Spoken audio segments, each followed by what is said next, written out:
Stamp in time, especially if it's a mistake, makes money. The Crisis Election, 1974. The pundits had said it could be the most violent and divisive election of all time.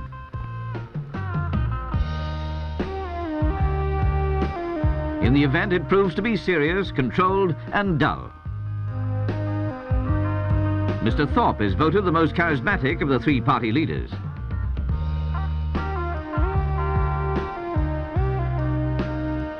Mr. Wilson, starting slow, picks up speed and some of his old fire as the election progresses.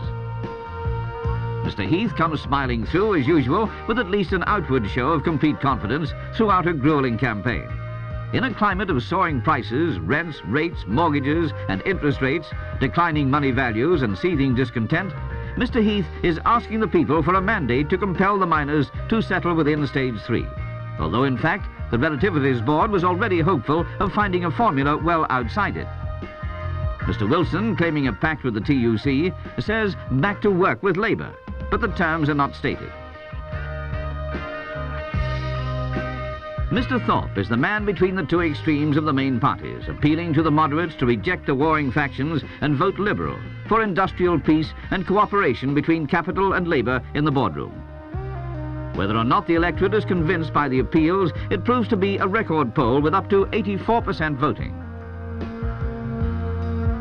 The people expressed their will in the middle of the worst economic crisis since 1945. The food price index breaks new records, profits soar, and an unprecedented adverse balance of payments is published 3 days before polling day.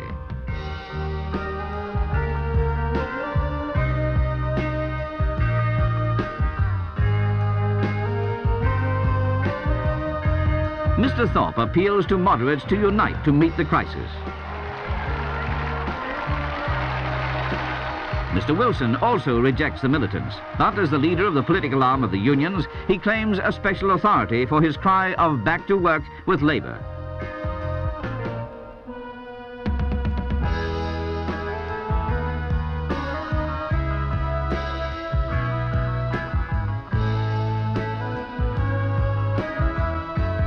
Mr. Heath gets in his new constituency with a majority of nearly 10,000, a convincing confirmation of his personal standing with his constituents.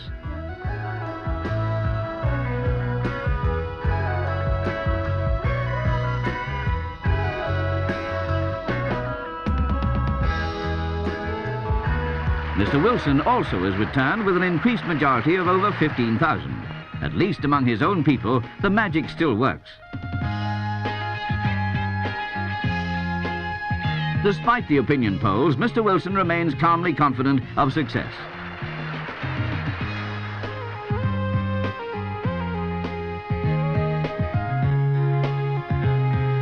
Mr. Thorpe is the man to the tune of an 11,000 majority, as compared with a few hundred votes in 1970.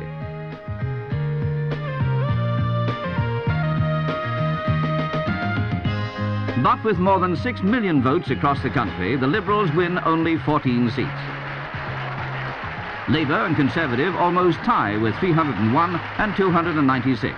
And with the allegiances of Nationalists and Ulster Unionists in doubt, the Queen has to return from her tour of the Southern Hemisphere to decide what the electorate have failed to decide.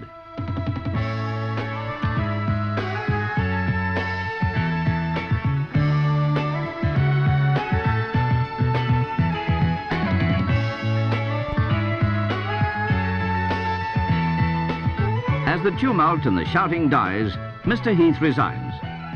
He leaves the way clear for Mr. Harold Wilson to attempt to form a minority government, gambling on the cooperation of other parties in government to deal with the urgent problems facing the nation.